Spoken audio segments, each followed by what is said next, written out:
Hi, everyone. I am so excited to be here with Silvia Mah.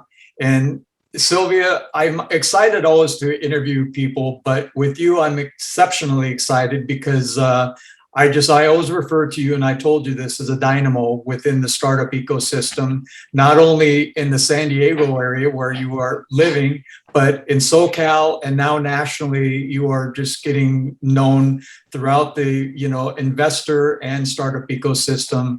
And so I'm so honored to be able to have this time, and it's good to see you again, and hopefully see you soon here in person, it sounds like. So to start out, you have Ad Astra Ventures. You are part of Stella Labs, correct? You have She Invest, which podcast and books and all sorts of things going on. You also are co-fund manager of the San Diego Angel Conference. I mean, you've done so many individual investments in startups. We've got a lot to talk about. And so if we could start out, just tell the people that are watching this, the startups and other investors, what is your background? How did you end up, getting involved with the whole investor world? Well, thank you, Jerry, so much. It's awesome to be interviewed by an ecosystem builder like you, right? That really understands these like little nuances that make investors magical, and entrepreneurs shine. So thank you, Jerry, again for having me part of this wonderful video series. So where did it all began and all that. So thank you for diving into a little bit of my bio. One of the things that I like to always say is that I am where I am because I want to really enlarge the startup ecosystem, the startup innovation ecosystem, locally, regionally, statewide, and nationwide. Of course, globally as well, but I really try to stay within the United States. I do have a little bit of a hook in LATAM, so in Latin American countries, through investing in a fund. And I wanted to say that just because all these things that I do, I really want to be able to source the right entrepreneurs and be able to connect with the right investors that align with my values, right? Integrity, innovation, and impact, right? Those are the three main kind of pillars that no matter if I'm talking to an entrepreneur, I'm talking to an investor, that's I'm like, okay, I want to do this fund with you. Great. You're going to build this ecosystem. Awesome. Let's do it. Entrepreneur, you're trying to do this. Great. I'm going to walk alongside you and invest or introduce you to the right people. So that's kind of like my ethos in general. How I started was, I'm originally from Caracas, Venezuela, even though people don't really know that I am Latina. I came here as a 17-year-old to the United States and started as an international student at Pepperdine University. So I was really introduced to the American culture. My mom's American, so she was in the foreign service. And my dad is Italian, and they both immigrated to Venezuela. So I immigrated to the United States. So that I say that story just because really, Jerry, we talked about this before, is that the mentality that I have is about, being empathetic to people, because I was growing up in two or three different kinds of cultures. With my dad being Italian, he was an orphan during World War II. He was a political prisoner in Germany during World War II, immigrated to Venezuela, right, to create his own company as an entrepreneur. And he lived on the streets of Italy, trying to beg and steal for food. Then my mom was in the foreign service. She's very highly educated from Stanford, and went to London first to work on the Nazi kind of ways that they went into different countries, and she did all of that analysis. So she was definitely a political analyst for Nazis and Russian kind of movements during World War II. Then she was stationed in Venezuela, where she met my dad, of dashing Italian, and that's kind of how they started. But both of them lived throughout World War II. My mom's 92 now, and she rationed sugar as a high schooler. So for me growing up, it was about rationing things all the time. And we would bring something into the house and we would freeze it so that we could actually eat later on. So that kind of thought process of being, raised in that kind of environment, in an environment that is multicultural. I went to an international school with probably like 45 different nationalities. And then with my dad speaking to me in Italian, my mom American or English, and having kind of all of these cultures put together. And then I also had a special needs sister growing up. That empathy that I created, and then now immigrating to the United States, trying to figure it all out. I think that really was, now that I'm older, I said, that's kind of what kind of made sure that I had this this piece of understanding of different cultures and also embracing that, right? Embracing that is where I kind of live and breathe, even though it's completely, I'm not Latina, I'm not American, I'm not white, this whole intersectionality of things. And then throw on that I was a scientist. I got my PhD in biochemistry, molecular biology, and I became a mom at 23. My first year of my PhD, not a good idea, but I did it. Had my son at that time, and I married a Chinexican, so a Chinese Mexican. So completely intersectional, cultural, and also the experience of being a mother going through PhD was not the best, but it was what I did. And I, of course, I had a second child. He's special needs as well for other reasons.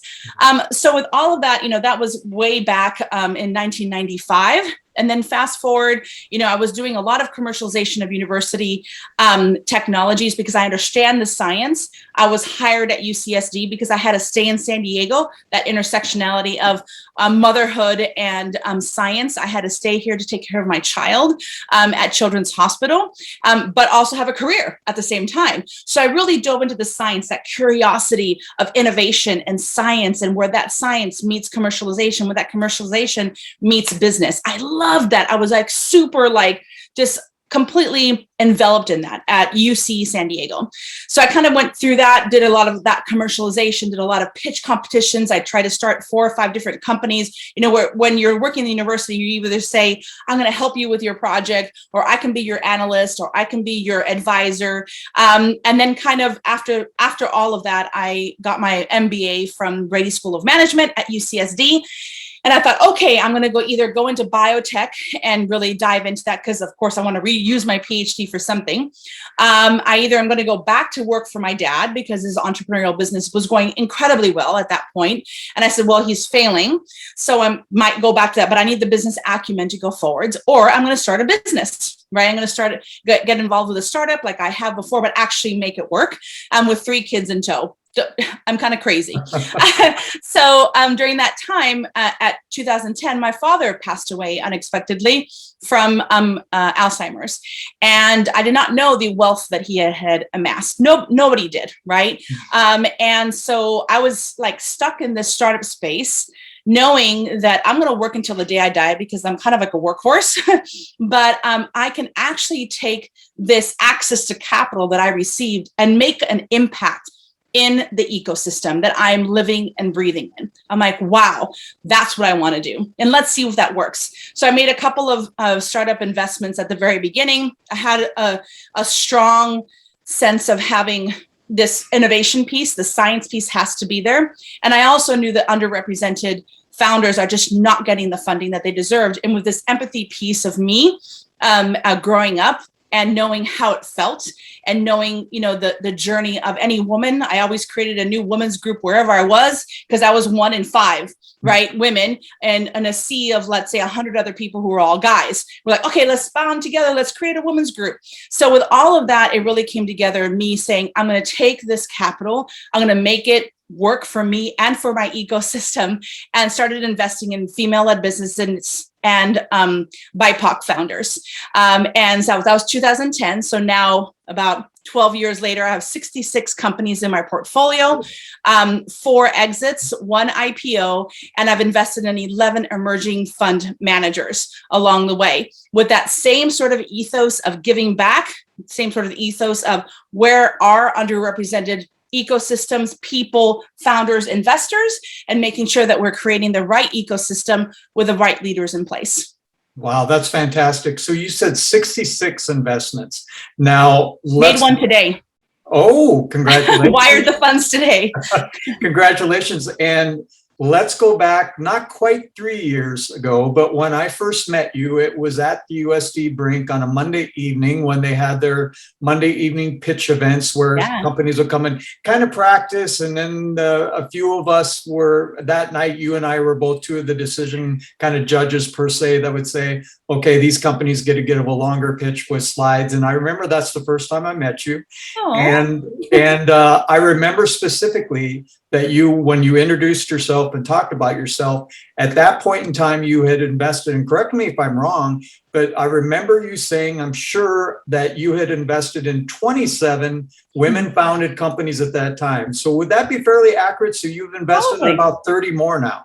Yeah, it's kind of, during COVID, it kind of went crazy. We invested in a lot of companies. And also the way that I invest sometimes is through funds.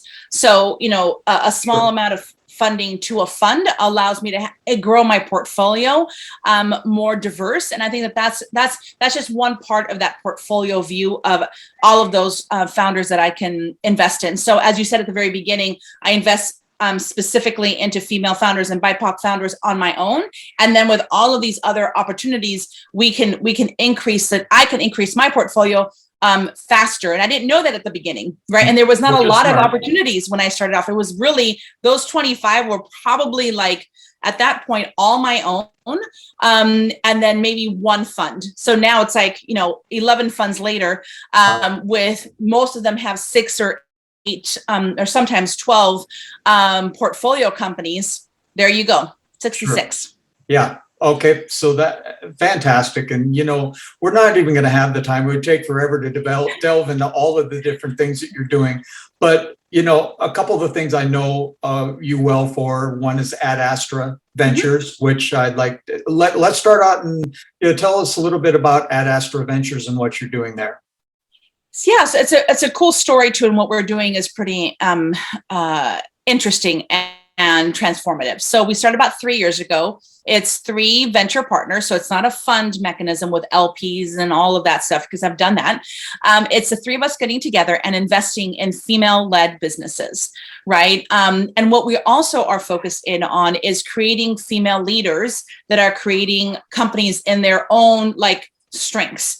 So really seeing, okay, this founder who's doing exceptional work, how can she lead her startup to a different way, a different path? So it might not be like the super venture heavy path, or it could be, but let's try to see, how do we get revenue faster? How do we be more capital efficient? They're already coming in being a lot more capital efficient. Some people kind of define those types of founders as zebras, the ones that are really not saying, okay, I'm going to have like a 2000x return, which is not going to happen. I'm going to be the unicorn of the world. It's kind of like, look, I'm going to make a solid business out of a solid solution for a solid problem, and we're going to transform this industry that I'm innovating in. Wow, that's cool. So we might get like the 50x return, but we might get a 10x return, and we are okay with that. So that's kind of the thought process of Ad Astra, and then also creating a way for men and women to come together and empower women founders through our mission of Get to Even. So we want to have equal representation of men and women on the venture table for entrepreneurs and for investors. So I think that is a different approach than some, let's say, female-led VCs that are like, okay, very heavy on, let's make sure that, all women are invested in and all this stuff. We're really looking at the Get to Even point. Well, and it's great when, allies are so important whenever you're dealing in whatever type of business or so. Especially when you're dealing with the diversity issues and all of that, allies are so important. Yeah. And I know, you were on the call for the Women Founders Network last week. And, I was one of maybe 3 men in the room at the actual event, but it's like, they're so glad to have the men in the room because they want those allies to support what they're doing and see that there are men from the investor world that are supporting them as women founders. And that's so important. So, thank you for, creating such a light in regards to all of that. And I think, what you're doing with the women founders is so fantastic. It's so hard with you. I just don't know where to go because there's just so many things. But with Ad Astra, you've talked about what you're looking for in founders and that. Well, what about verticals? What areas of interest do you have as far as that goes? Yeah, good question. I'm going to go back a little bit too on the whole pipeline. I think that what I saw over so many years is that it doesn't just take one thing. Like Ad Astra is not like the end all be all. We have mentors and investors and allies that help us, but then we have sister organizations along that pipeline. So I started 8 years ago, Stella Labs, which is a business accelerator for female entrepreneurs. And still to this day, we do really, really early stage ideation, right? Of saying, okay, that founder needs to ideate, needs to put herself out there, get some investors, get some revenue. If she's, let's say, a CPG or something like that company, or a service-based company. So that's a really early stage. And then we also focus on access to capital events, like our women's fast pitch competition that is now nationwide. Because of COVID, we were always trying to figure out, like, how do we franchise? How do we license our fast pitch? How do we do this? How do we do that? And COVID hit and we're like, okay, we're going national, right? And we have all 6 regions and we've had great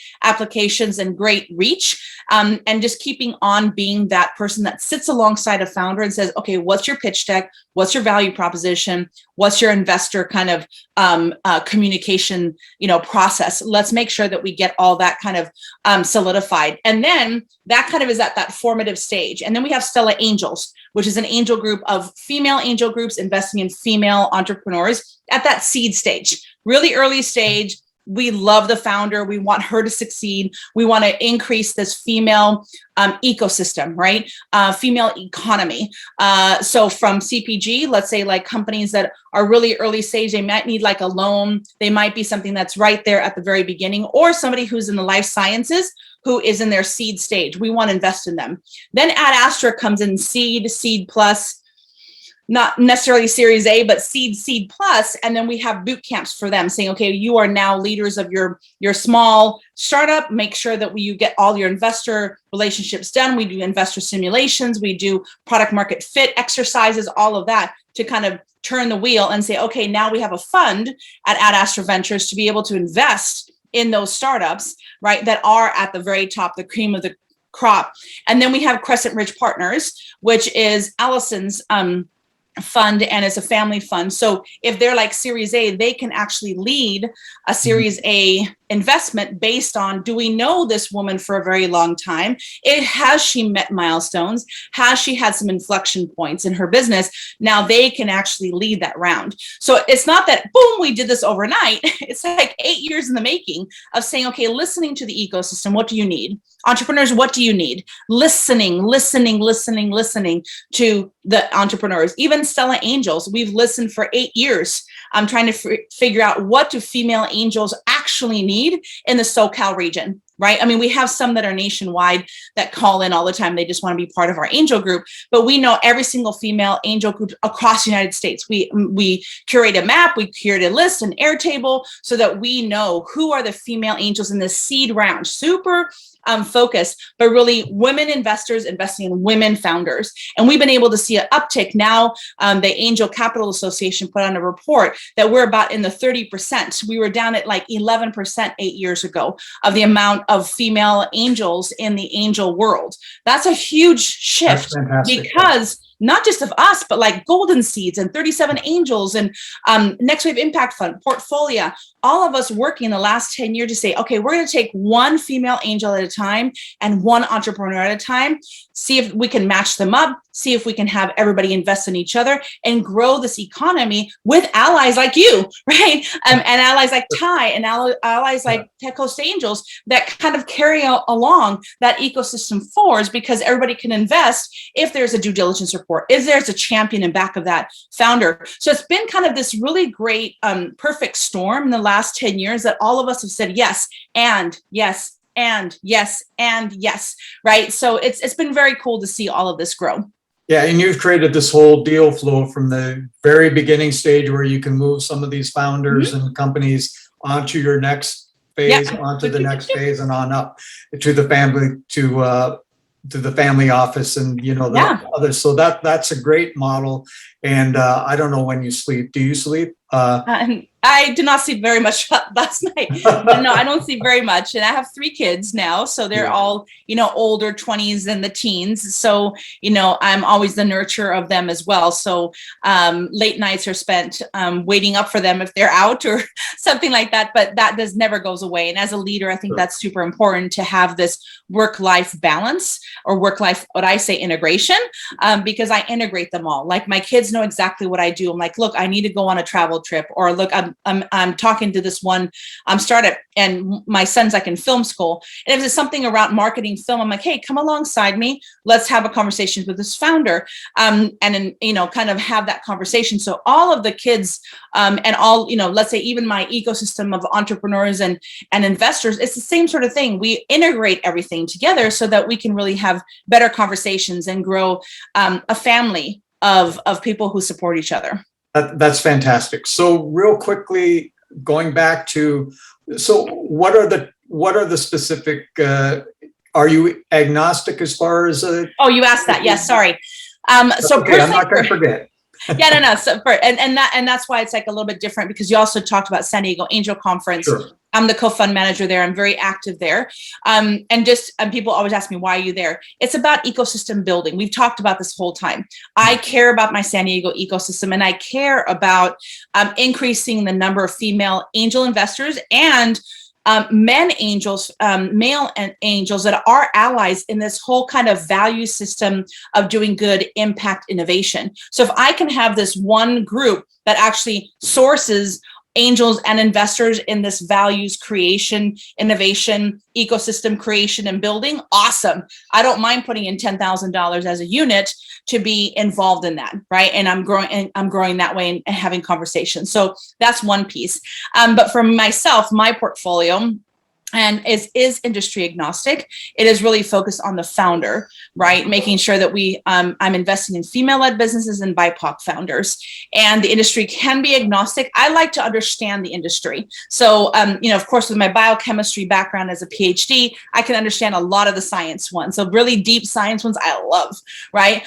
SaaS platforms. I don't know that much about CPG, but I have invested in them.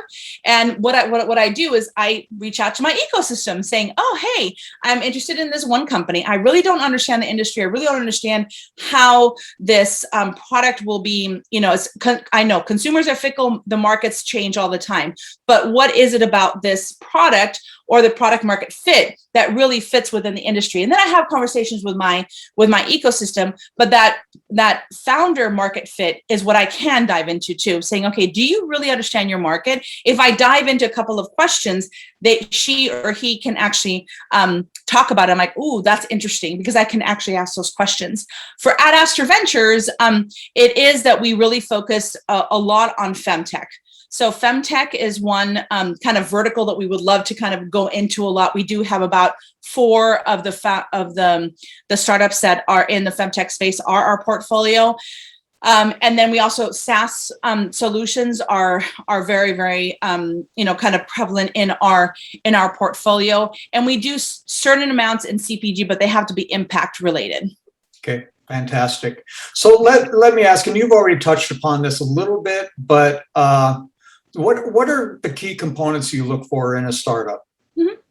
So, like, again, I want to make sure that all the frame is that I'm at the seed stage, right? So sure. Series A is a whole other ball of wax, right? Sure. So seed plus, because a lot of people do pre-seed, seed plus. That's kind of what I see in my view. Pre-seed is a little bit more difficult for me to say yes to, because there's not a lot validated, and because only if that founder is amazing and they're doing such great traction, I will look at a pre-seed round. But I really want them to look at their friends and family, see what they can get, see what non-dilutive funding they can get, and then come to me, right? And if they come to me with just an idea, I say, you know what, you need to go back this way. Not because I want them to do homework. It's more of like, what can you get validated based on what you have?